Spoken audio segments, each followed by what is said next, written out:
Sa week na to, feeling supported and appreciated ka. So, very positive. Papasok kasi tayo ng Pisces, diba? Feeling ko lang sa energy. Happy naman yung week overall. Kung wala kang partner, more na makaka-feel ka ng familiar energy sa isang person. May kakaibang vibe pag nag-usap kayo. Para kayong naka-sync sa isa't isa. Magaan ang pakiramdam mo sa person. Parang kilala mo na siya. And open ka magsabi sa kanya ng mga bagay-bagay. So kung single ka, makaka-feel ka ng familiar energy sa isang tao. Pakiramdam mo, itong person na to, possible kilala ko na to matagal na. Kung may partner ka din, ito yung energy na feel mo sa partner mo. Na gaano man katagal kayo magkarelasyon, very familiar ka na sa energy niya. Kabisado mo na yung partner mo. So, very happy siya pagdating sa love, sa relationship, kung single ka man or may partner. Top 1 card to ng nagagawa ka ng mga decision. So, dito ka sa time ng life mo, na feeling mo papunta ka sa next chapter. Kasi mo nakaka-apekto dito is yung papalapit na birthday. So, para papasok ka sa new chapter ng life mo. Possible may mga bagay ka na inaayos, may mga bagay ka na nasikaso, and may possibility may gusto kang puntahang place kasama yung family. So, kung nagbabala ka mag-travel, pwede may claim na sa week na to mapaplano mo kung saan mo gustong pumunta or paano mo gusto i-celebrate yung birthday mo. Alam pag nga ito si Queen of Wands, sa meaning niya na kung anong gusto ko, makukuha ko. Ganon. Period. That's it. Uwian na. Sa week na to, may ganon ka mentality. Na kung anong gusto ko, makukuha ko. Kasi ba ganyan din sa love, Kung sino yung crush ko, crush din ako. Mga ganon. May ganong confidence na malang makakapigil sa akin, makukuha ko yung gusto ko. Mas mga feel mo yung confidence na yan. Na parang matagal na wala sa'yo, bumalik. Nagkaroon ka ng confidence na galing talaga sa loob. Na wala na kailangan patunayan. Ako na kung sino ako, nasasabi ko. Lahat ako si Queen of Wands. Ang energy niya, very fiery. Na very passionate. And very excited. So yung energy mo sa week na to, very excited, very fiery. Yung feeling mo, kaya mong gawin kahit ano. And yung energy mo, pakiramdam hindi mo na nauubos, or kung napapagod man, mabilis ka lang nakaka-bounce back. Ngayon kung meron ka talagang gagawin na mabigat or mahirap, then possible madadalian ka lang talaga. Let's say lang, mas maraming Pisces na nanonood. Let's say sa kang artist, sa kang creative na person, like singer, dancer, performer, or influencer. Ito yung week na confident ka talaga. So kung meron kang racket, meron kang gagawin, may pupuntahan kang na place para kumanta or magsalita or mag-perform, talaga nandun yung energy mo. So, maraming Pisces possible magkaroon ng spotlight sa week na to. Yung spotlight naman, iba-iba meaning niya. So, spotlight like ma-recognize ka sa ginagawa mo. Or spotlight, mapag-usapan ka in a positive way.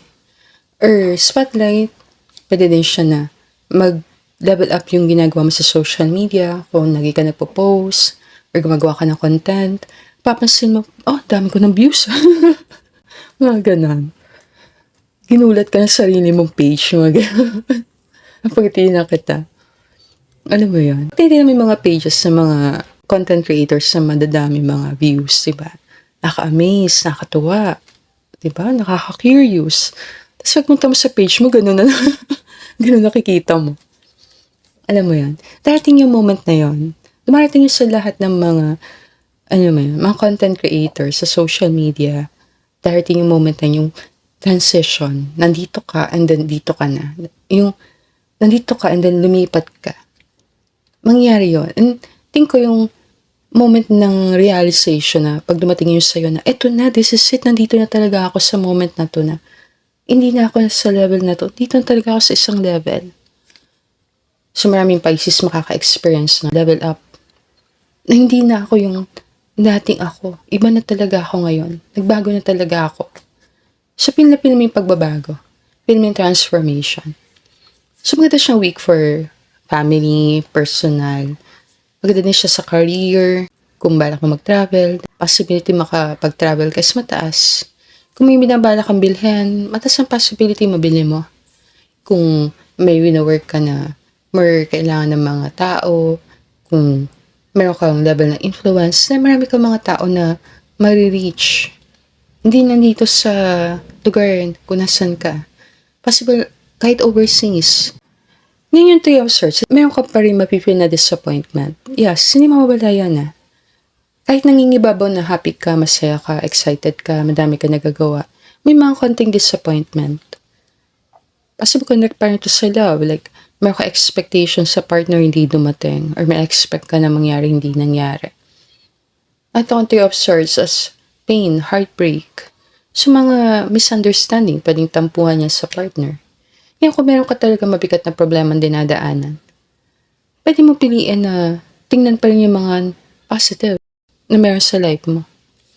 Hindi natin tatanggalin na nangyayari talaga yung problem. And Pisces ka pa naman.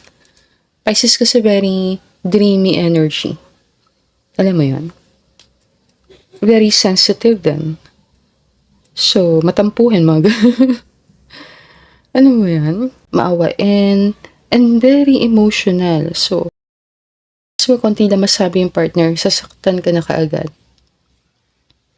May pagka-psychic din. Yes. Meron. Kaya parang may mata dyan. Diba? Parang may mata dyan sa 3 of Swords. So, very creative ang mga Pisces. Yes, mataas ang artistic capabilities. And very compassionate. And very romantic. Napansin ko very romantic ang mga Pisces. Parang hinahanap nila yung love na out of this world. Yung mga love na ipaglalaban ko. Yung mga ganon. Yung mga love na parang Romeo and Juliet ang dating. Na ipaglalaban ko tong love na to kahit ano pa sabihin yung mga ganon. So kung nato ka sa ganong klase ng connection, di mapipil mo pa rin yung mga evil eye kung naniniwala ka doon. Or haters. Ay, feeling mo, may mga tao pa rin hindi nag-support sa love life mo or mga tao hindi nakakaintindi sa klase ng life na pinipili mo. Pero pag sikuin na pa sa sariling, sign niya na confident ka na person.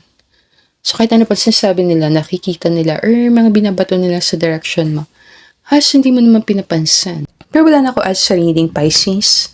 Let me know na lang sa comment kung saan part nag-resonate sa reading natin. And if gusto mo ng personal card reading, samula ko ng email sa lalisataro@gmail.com or pwede mo din akong i-message sa Facebook page ko, Lalisa Taro. And thank you everyone for being here. I'll see you again on our future reading. Namaste.